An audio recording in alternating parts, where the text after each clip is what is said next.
cut him in pieces. And Isaac, in short, and Isaac, found all the pieces and brought them back to the Osirian temple and bandaged the pieces back together, creating the first mummy. And then it says, the Book of the Dead, the Egyptian Book of the Dead says that she, with her magic, put life back in Osiris' body. Well, if she was able to do that, she most likely did it with what information was on these walls.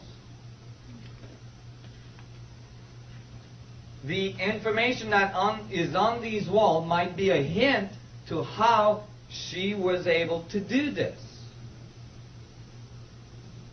And it became clear to me that it must have something to do with them knowing about the foundation of the geometry of space. So I was looking at it carefully because you know how I had this kind of illumination on the temple in Mexico? Well, when you start examining other temples around the world, you realize that these other temples have a lot in common. That is, they're all very, very difficult to explain with vine ropes, copper tools, no pulley, and so on. One Egyptologist, the director of the Giza Plateau, said, "There is not one grain of evidence of any advanced civilization ever having been in Egypt prior to the Egyptians." And I thought that was one of the most accurate statements I ever heard from an archaeologist. Because if you're looking for grains of evidence of sand, you will miss it. If you got your head in the sand, you will miss it. But if you look up from the sand and stop looking for grains of evidence, you will see millions of tons of rocks right in front of your eyes, giving you some pretty damn good evidence. Okay? The Grand Pyramid of Giza is made of 2,300,000 stones. 2,300,000 stones. It stands at 481 feet of altitude. Its base is 13 square feet. 13 square acres. 13 square acres. That is extremely large. When you take survey picture, satellite picture of the apex of the Grand Pyramid at Giza, it is 1/4 of an inch off the center of the base. That's 13 square acres. 13 acres square. 1/4 of an inch off center. That's after placing 2,300,000 stones that you have cut with copper tools.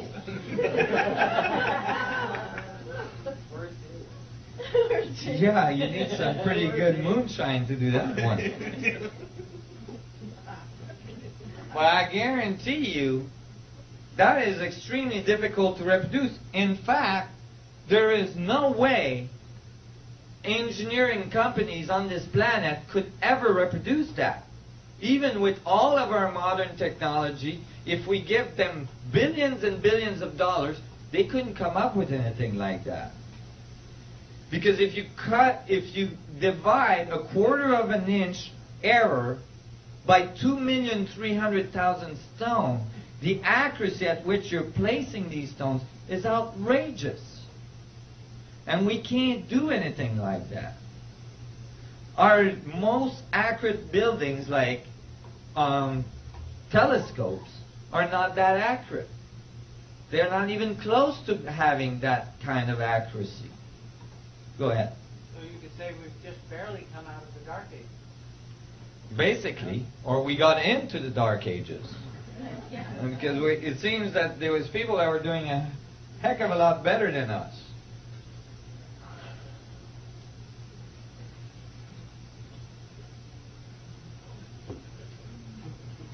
Sorry.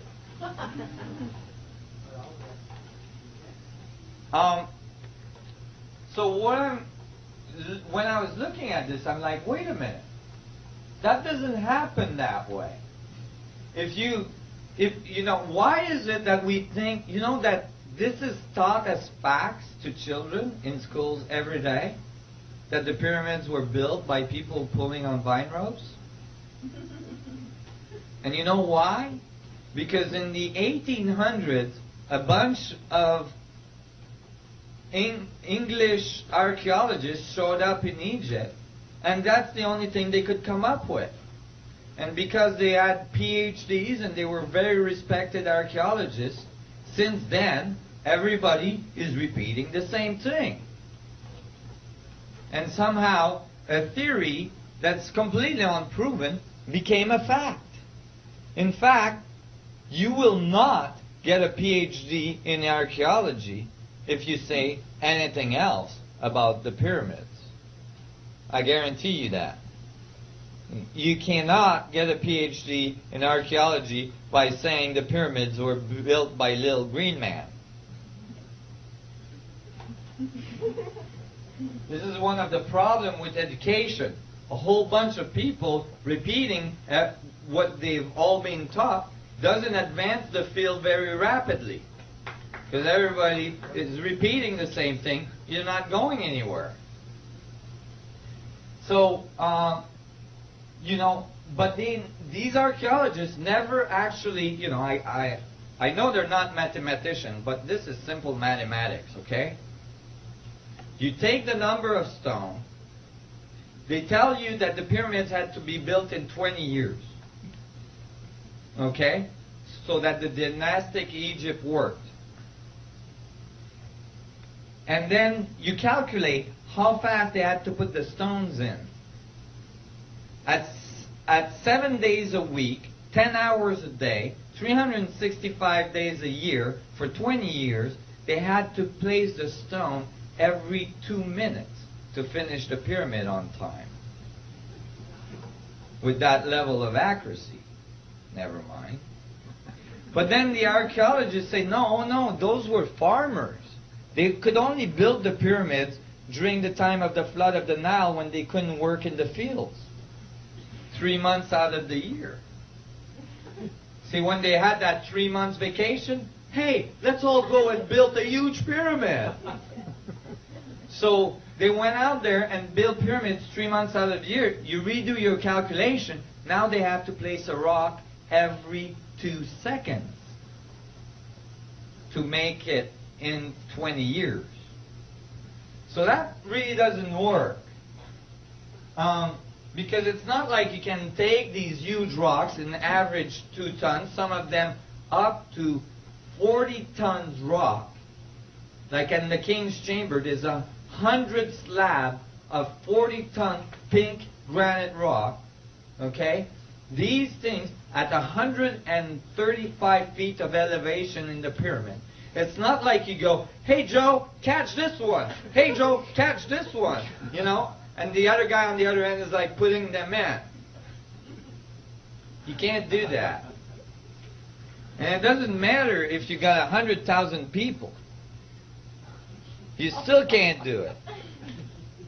And you know, they tell you they did that by rolling the rocks on logs.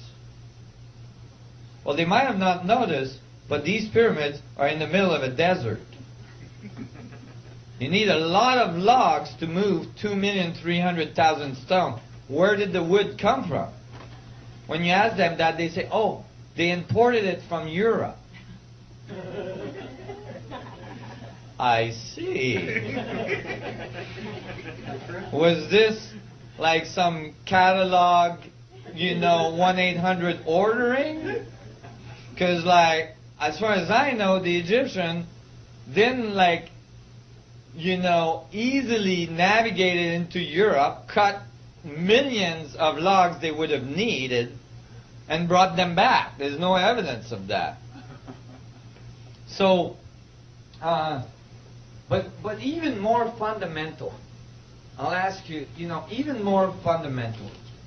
The fundamental axioms of archaeology is that you observe and decode the remains of a civilization to understand its morses and its activities and all this, right? Okay.